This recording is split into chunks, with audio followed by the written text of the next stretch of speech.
If I told you that you could overcome social anxiety in under 10 minutes, you'd probably think I was lying. And you'd be right, because overcoming social anxiety doesn't happen in 10 minutes, but understanding how to overcome it, that does. I spent 7 years trapped by social anxiety. I tried everything: therapy, medication, breathing exercises, forcing myself into situations I wasn't ready for.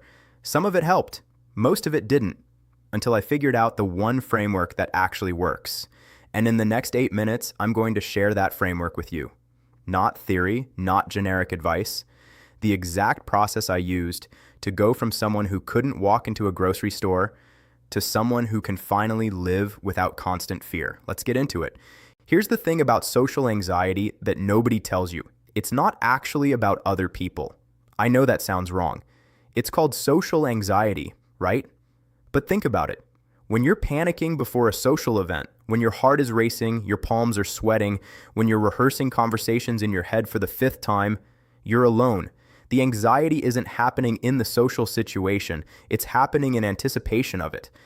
And after the event, when you're replaying every word you said, analyzing every expression, convincing yourself you embarrassed yourself, you're alone again. Social anxiety is a battle you fight with yourself, in your own head, with your own thoughts. Other people are just the trigger. You are the battlefield. And once I understood that, everything changed. Because if the problem is internal, the solution has to be too. Before we get to what works, let's talk about what doesn't. Because if you've been struggling with social anxiety for a while, you've probably heard all the standard advice. Just be yourself. Cool. Which self? The one having a panic attack or the one pretending to be fine? Everyone's too focused on themselves to notice you. Great. Tell that to my racing heart and sweating palms. My body doesn't care about logic. Just push through it. Exposure therapy. Okay, but exposure without the right tools is just re-traumatizing yourself over and over. Here's why most advice fails. It treats social anxiety like it's a rational problem that needs a rational solution. But anxiety isn't rational. You know, most people aren't judging you. You know the worst case scenario probably won't happen. You know you're overthinking. Knowing doesn't fix it. Because social anxiety isn't a knowledge problem, it's a nervous system problem. Your brain has learned that social situations honor danger, and no amount of positive thinking will convince it otherwise. You have to retrain it. And that's exactly what this framework does. All right, here's the framework I use to overcome my social anxiety. I call it the 3 R's: recognize, reframe, repeat. Sounds simple, right? It is. But simple doesn't mean easy. Let me break down each step. Step 1. Recognize you can't change what you don't acknowledge. Most people with social anxiety are so used to the patterns that they don't even notice them anymore. The catastrophizing, the avoidance, the post-event rumination. It all feels normal. So step 1 is learning to recognize when you're in an anxiety pattern. For me, it looked like this. Before an event, everyone's going to think I'm awkward. During, I need to leave right now. After, I said something stupid. They definitely noticed. Once I started naming these thoughts, I realized they weren't facts. They were patterns. And patterns can be interrupted. Step 2. Reframe. This is where most people get it wrong. Reframing doesn't mean replacing negative thoughts with positive ones. It's not, everyone thinks I'm awkward. Everyone loves me. That's toxic positivity. Your brain won't believe it. Real reframing looks like this. Everyone thinks I'm awkward. I'm worried people think I'm awkward. That's my fear, not reality. I need to leave right now. I feel uncomfortable. Discomfort isn't danger. I can stay. I said something stupid. I'm replaying this conversation. I have zero evidence it went badly. See the difference? You're not denying the feeling. You're separating the feeling from the fact. Your anxiety is valid. Your interpretation of it might not be. Here's what I learned. Your body gives you sensations. Racing heart, sweating, tension. Your brain assigns meaning. This means danger. This means something's wrong. Reframing is changing the meaning, not the sensation. You can have a racing heart and not be in danger. You can feel uncomfortable and still be safe. Once I learned to reframe, I stopped fighting my anxiety and started questioning it. And that's when things shifted. Step 3. Repeat. Here's the part nobody wants to hear. You have to do this over and over and over. Your brain didn't learn to be anxious overnight, and it won't unlearn it overnight either. Every time you recognize a pattern and reframe it, you're creating a new neural pathway. Every time you feel the panic and stay anyway, you're teaching your nervous system, we can handle this. This isn't actually dangerous. But here's the key.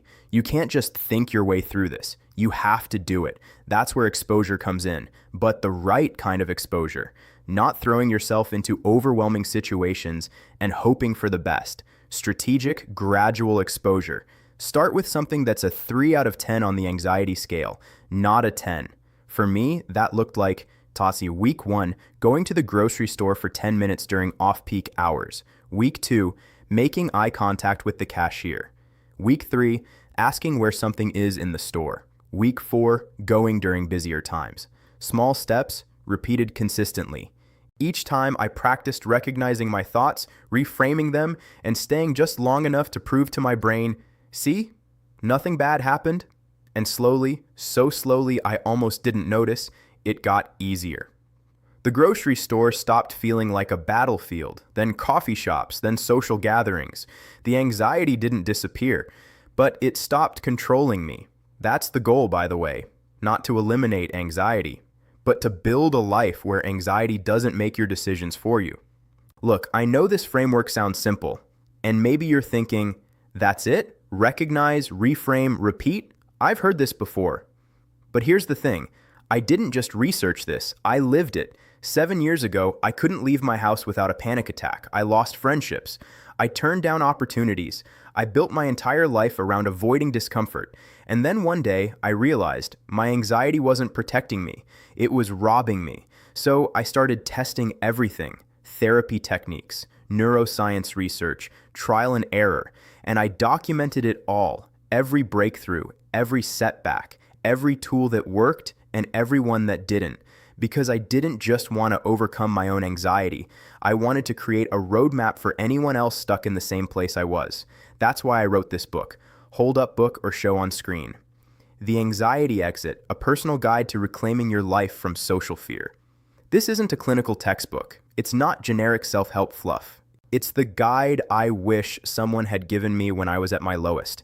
Inside, you'll find the exact step-by-step process I used to retrain my nervous system, scripts for reframing the most common anxious thoughts, gradual exposure plans you can customize to your life, real stories from my own journey, the messy, uncomfortable truth, journal prompts and exercises to track your progress. This book is built on experience, my experience, real lived experience, not theory, not what should work, what actually worked. If you're tired of surface-level advice that doesn't address the root of the problem, if you're ready to stop letting anxiety make your decisions, this book is for you. I'll leave a link in the description. And if you grab it today, you'll also get access to bonus downloadable worksheets and audio guides. But whether you get the book or not, the framework I just shared, that's real, and it works. Start with that. Start today. Here's what I want you to take away from this video. Social anxiety is not a life sentence. It's a pattern, and patterns can be changed. You don't need to be fixed. You don't need to become a different person. You just need the right tools. Recognize the thoughts, reframe them, repeat until your brain learns a new way. It won't be fast, it won't be easy, but it works. If this video helped you, do me a favor. Like it. Share it with someone who needs to hear this. Subscribe if you want more real talk about overcoming anxiety. And if you want the full roadmap, the one I used to go from housebound to free, check out the book. Links in the description. You've got this. I believe in you. Let's build a life where anxiety doesn't call the shots anymore. I'll see you in the next one.